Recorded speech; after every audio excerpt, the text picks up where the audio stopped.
Thank you, Charlene, and thanks for that advertisement to join Wednesday Bible Study, which you can hop into by Zoom anytime. And the link is always in our newsletter.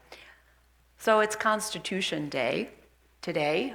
Our theme is Toward a More Perfect Union. Last week it was the Declaration of Independence that we focused on. This week, huge topic, the Constitution. And I found out as I did my deeper dive this week how little I knew about the Constitution. So are you ready to go? Want to learn a little more about the Constitution?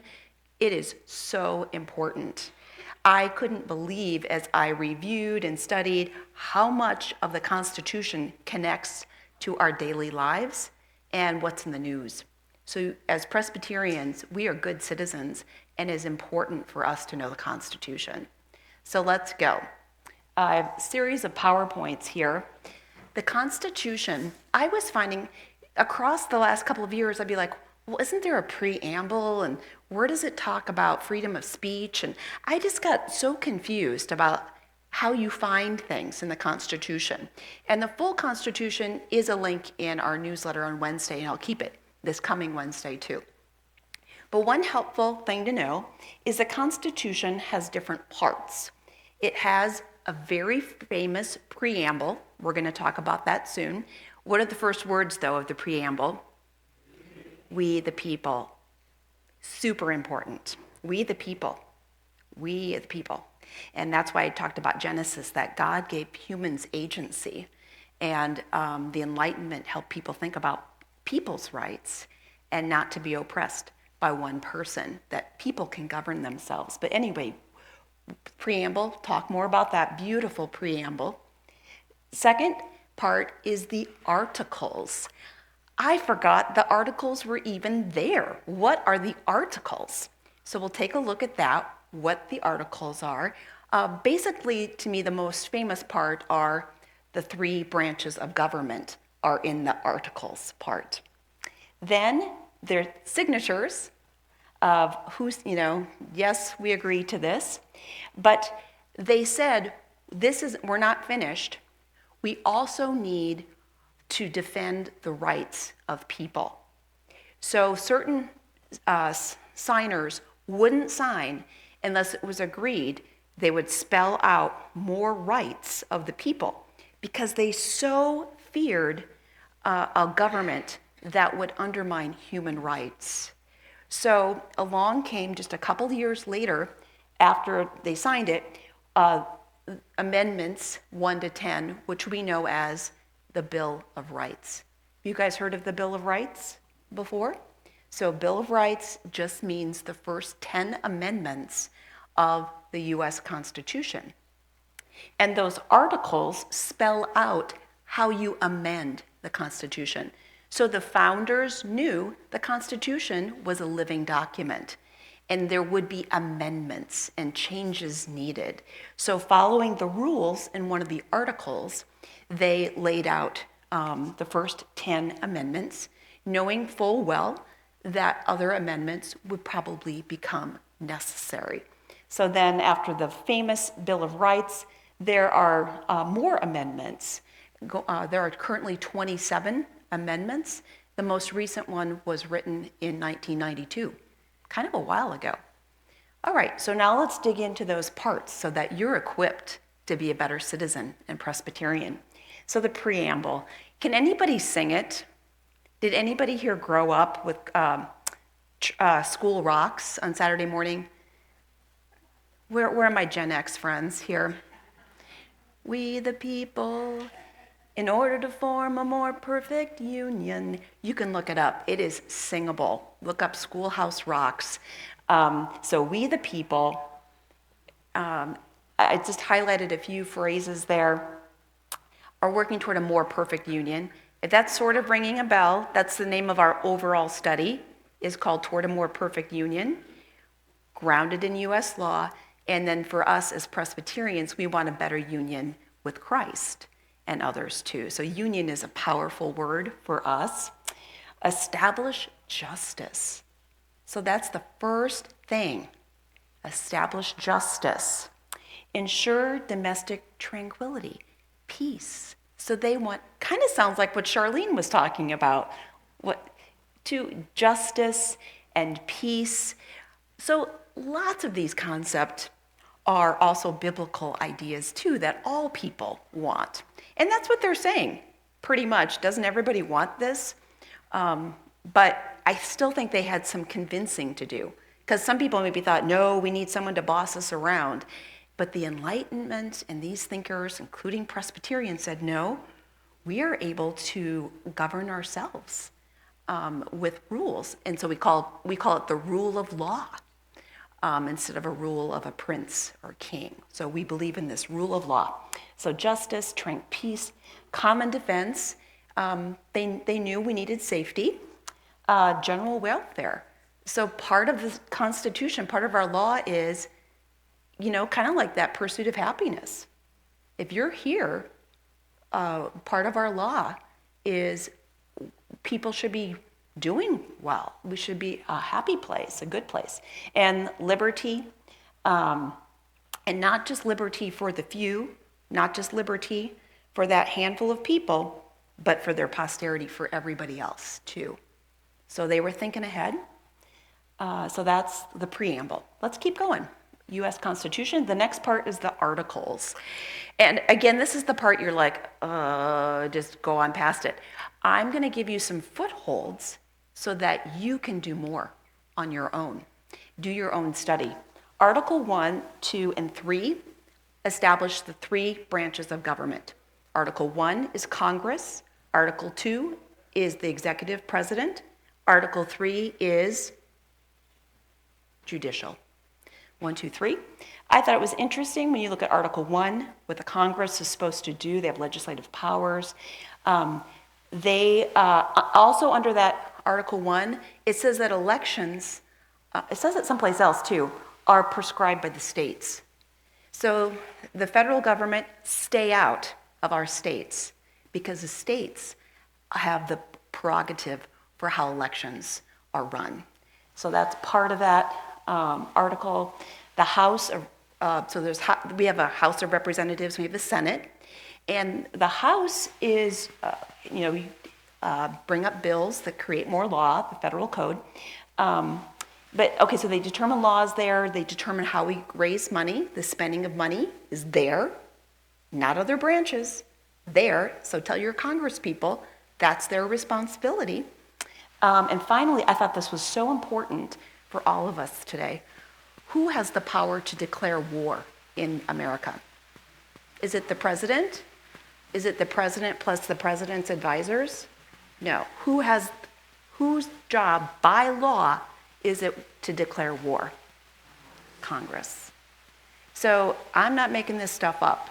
This is the U.S. Constitution, Article 1, Section 8.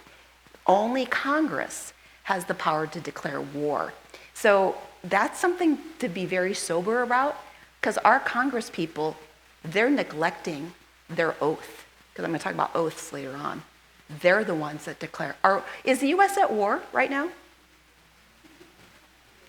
So it's very troubling that this part of the Constitution is being ignored. It's very troubling. Article 2, executive, that's the president. Something else that's been in the news, any of you, it's a really fancy word, emolument. Anybody heard of the word emolument? So there's this thing called emoluments clause. It means that a president, and then also it is for other people in the government, you're not to accept money or gifts or bribes or airplanes because of the emoluments clause. So that's also in the Constitution, right there. So it's part of our supreme law. So there's other law, but the Constitution is called the supreme law of the land. So sometimes you hear stuff in the news and you're like, oh, this person's just being a troublemaker, or this person's just trying to blah, blah. No, we need to seize the Constitution, everybody. I was thinking that people want to have like the Ten Commandments in the schools. I want to have the Constitution in schools and have people read it, because I'm learning a lot just looking like, oh my gosh, that's in the news. Also, Article 2 says that the executive, who's the president, Is there something going on back there? You guys need help? Okay, sorry, I can hear upstairs, up here. Anyway, let's see, executive. So the executive or the president, do they take an oath to themselves? They say, I promise I will follow what I want to do. What's their oath to? It's to the Constitution.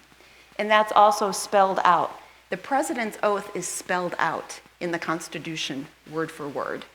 And they put their hand on the Bible or something else sacred, and they swear an oath to uphold the Constitution. So it's a very important thing. Article 3, judicial, all that Supreme Court stuff. Article 4, states, has something about states. Article 5 is where you say, how do you do amendments? Article 6, it's so funny, it's so dated. The U.S. is responsible for its debts. So you can tell in the 1780s they were worried about how are we going to pay our debts? And we need to pay our debts, and we need to forge treaties. And there it talks about other officers swear an oath to the Constitution. So it's a very sober thing. And that's where we hold people accountable. If you swore an oath to the Constitution, that's really serious stuff. Okay, so Article 7, they signed it. Okay, keep going. So that's the articles. I didn't know. Amendments, the Bill of Rights. So 2 years later came along the First Amendment. So the First Amendment, very first words, Congress shall make no law respecting an establishment of religion. First thing. Isn't that strong? What do you think about that? Did you know that was first thing? No establishment of religion. And also, no prohibiting free speech, or you're supposed to end freedom of the press, that's there, and people are, it's allowing peaceable assembly, including to petition the government for redress of grievances. So can people in the U.S. gather and complain about their government? It's in the First Amendment. First Amendment. Okay, next. Second Amendment. This one has a lot of fame and a lot of trouble. So it starts out with a well-regulated militia. And I think Americans need to be aware that's the context of the Second Amendment, is having a well-regulated group of people that can defend themselves, because they were afraid of what happened with the British.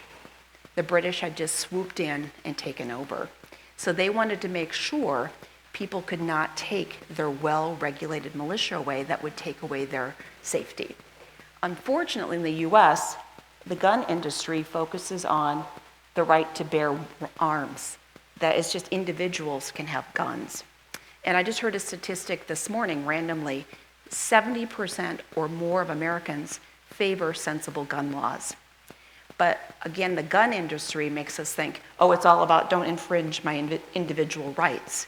But if you look at the Constitution, it's calling about the group right to fend off enemies that could harm you. So a little context there. Okay, let's keep going. 3, what's 3? Couldn't tell you. I skipped 3. I don't know what it is. 4, I can't do them all, believe it. I'm trying to keep it short. Fourth Amendment, the right of people to be secure in their houses and papers and effects against unreasonable searches and seizures. But they must have probable cause. So people shouldn't be coming into your home, into your car, into your person, into your cell phone. Some of these places are getting a lot of press about this. And you don't have to be a citizen to have this right. It is all people. All people have this right, because you first have to get a court order before someone can search and have probable cause. It doesn't just mean, I don't like Janet, I don't know what she's up to, and I have a badge, so I'm going to go into Janet's home and prove that she's a problem. You cannot do that. I have to go to court and say Janet's planning to harm Jean's house, and you have to have reasons to do these things. And then specifics for why you're doing these things. So it's our rights. All right, what's some more rights here? 5. No double jeopardy. You can't be tried for the same thing. And then all of you know, If you take the Fifth Amendment, what are you doing? I'm taking the Fifth. Do you do that in your household sometimes? What happened here? I'm taking the Fifth. You don't testify against yourself. You can keep silent. So that's, when you say you're taking the Fifth, they're talking about the amendment. Okay, let's keep rolling. 10, oh, I skipped a few. 1, 2, skip a few. We're at 10. Oh, powers not delegated to the U.S. by the Constitution, nor prohibited to it, are reserved to the states. So, limited federal government. The government has a structure, it has things that it's required to do, and if it's not spelled out in the U.S., and there's also a federal code, it's up to the states to make determinations. Okay, so that's 10. Hey, can we get the Bill of Rights? That was the Bill of Rights. Hurrah! Hurrah for the Bill of Rights. Some of the things in it are a little goofy, a little 1700-ish. All right, but then look, on the 12th Amendment, it talks about electors. Boy, it took to 1865 before we abolished slavery. 14, birthright citizenship. Ring a bell? Anybody heard of birthright citizenship? It was in the news lately, and the Supreme Court, by a whisker, upheld birthright citizenship, a thing that's right there, 14th Amendment. So, yeah, it's right there. And then voting rights. So a suite of these came out of the Civil War. Let's keep going. How about the 19th Amendment? Yay! Women's right to vote. And I'm skipping 22. No one can be elected president more than twice. That's been in the news. Well, it says right there. Right there. 22nd Amendment. 24th Amendment is the right to vote. And 26th Amendment, 18-year-olds can vote. And 27th Amendment is about if Congress says we get a pay raise, it can't be during that term. It's a delayed pay raise. Okay. Okay. So U.S. Constitution review. Who is declaring the Constitution? The people are declaring the Constitution. Why are they declaring the Constitution? What's that? Right, to work toward a union. What else? There could be a lot of answers. Why are they doing this? Justice. Guidelines. Project freedom. Security.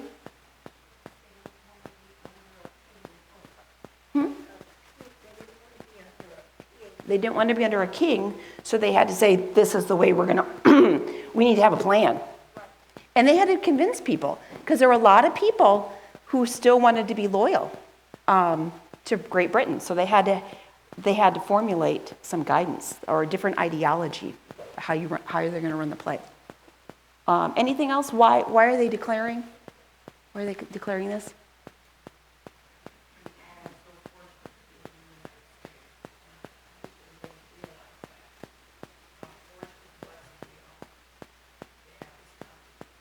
We are so fortunate and blessed to have this. And so why do you think so? What would you say that makes you feel that way?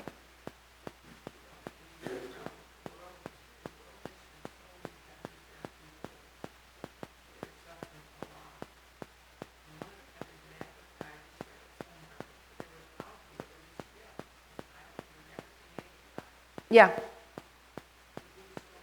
Right. Not caring about the welfare of their people. And hopefully keeping people, and the thing is you have the rules. I thought I had on my PowerPoint, but maybe I didn't update it, that Congress also has the authority to reinforce these laws. So it's not just like, oh yeah, you can vote, but Congress also is to assure that people can vote. So they're supposed to put some muscle or teeth behind these things too. Okay, why, what? Anything else you want to just throw in there? What are they declaring? What kinds of things are they declaring? Rights. Freedom. Did I hear that? Security. and then, then recall, there's a preamble, there's those articles, and then there's amendments. Okay, and I think Kay got us going. The prompt there is general reflections. So anything, because as I read this, I got more and more like, oh my goodness, wow. So any other just things from your heart that just strike you? Oh, thank you.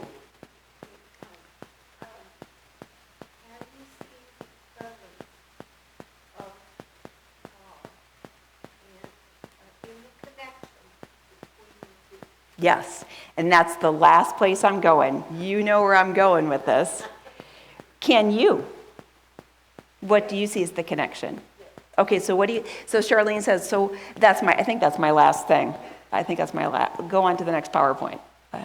Is the U.S. Constitution, first of all, easy question.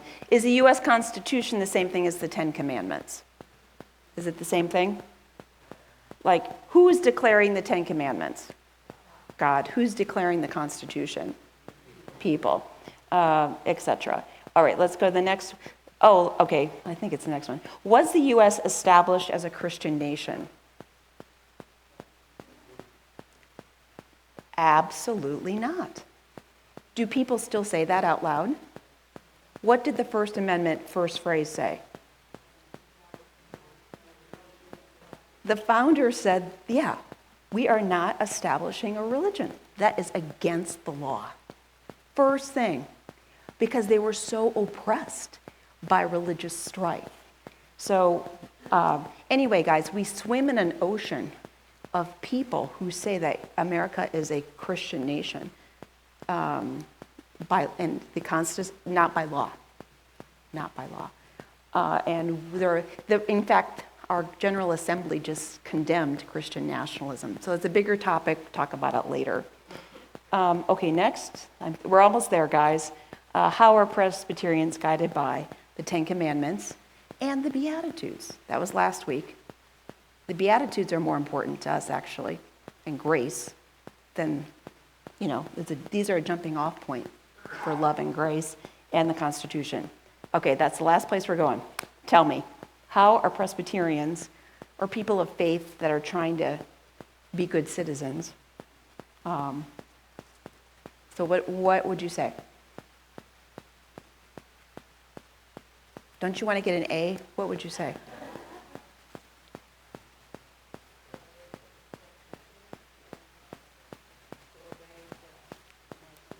We are to obey the American law as people of faith.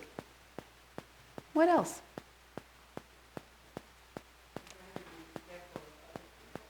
Be respectful of other people. All other people. Right, everybody has rights, not just you. Boy, oh boy, I think that's where our founders were really brilliant, trying to spell that out in so many ways. Anything else you wanted to throw out there? Respect people's differences. I mean, that is like isn't that the thing we sell to the rest of the world? I hope so, because it's in our Constitution. It's not really about religion, but our Constitution and the American Revolution is the only one that was successful. Every revolution after ours ended up in chaos, more war, and dictatorship. So we should be proud of that. Wow, proud of our Constitution and the revolution and the formation of these. They're ideas. They're ideas that have held and are great. Everybody like the ideas? The Constitution? Bought in? And I just thought part of our faith is holding people accountable. If you took an oath, then do not lie. Do not lie. If you took an oath. And, for the well-being of everybody, for the common good, which is from 1 Corinthians 12. Any other thing? Yeah. That the Constitution seems very consistent to me, consistent with what God said. They're not in conflict. They work together. Yes, what is here is moral, along with the morality there. Yeah, it's not a stretch. Yeah. Any other things you want to throw out there?